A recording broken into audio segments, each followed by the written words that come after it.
Tommy here with the top 10 horror movies of all time.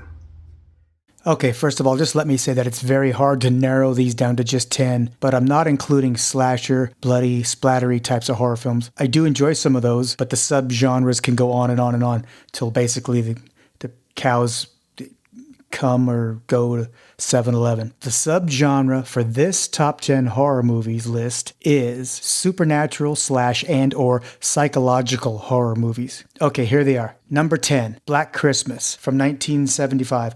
Okay, this movie's about college kids hanging around the dorms during Christmas break, and that sounds kind of tropey because so many films have that in it. But if you watch till the very end, it's very different and has some very creative twists in it. Remember, no chit-chat when you're watching this. Number 9, The Silence of the Lambs. This is on so many lists, but it really is awesome because of Anthony Hopkins' character, Hannibal Lecter. So creative and disturbing and a wacky, brilliant story. Number 8, Mr. Brooks. I like Kevin Costner in Yellowstone, but not in any of his films. Sorry about that. However, I love him in this movie, Mr. Brooks, which is by far his best role in my opinion. It's something right out of left field for him, which I guess is why I like it. If you haven't seen this, you should check it out. I'm not going to give you any spoilers, but it's killer. No chit-chat though. Number 7, The Sentinel.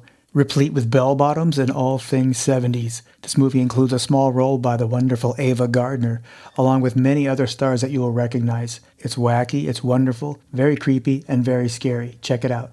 Number 6, Carrie. This is another 70s film, though it's not only about the blood that falls on Carrie at the prom. There's so much more, but that's a grabber for the ads, I get it. To me, Piper Laurie, who plays Carrie's mom, is as big a star in this as Sissy Spacek, who plays Carrie. A little bit of humor mixed in, but some disturbing religious elements that make the atmosphere unsettling. Check it out. Number 5, Seven. This may seem out of place, but you have to watch it if you haven't seen it.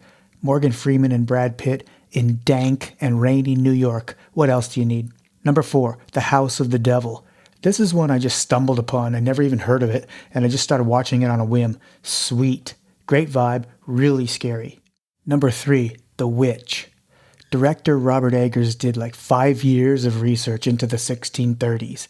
That's the time period this film takes place, and everything in it looks authentic, period-wise, far as I can tell. This only matters because it helps the creepy vibe of that period, which the film centers on. It really helps sell the horror for me because there's something really creepy about the 1600s and what people believed about witches in that particular time period. If you haven't seen this, you have to check it out. Remember, no chit-chat. Tying for number 1 is The Exorcist and Hereditary.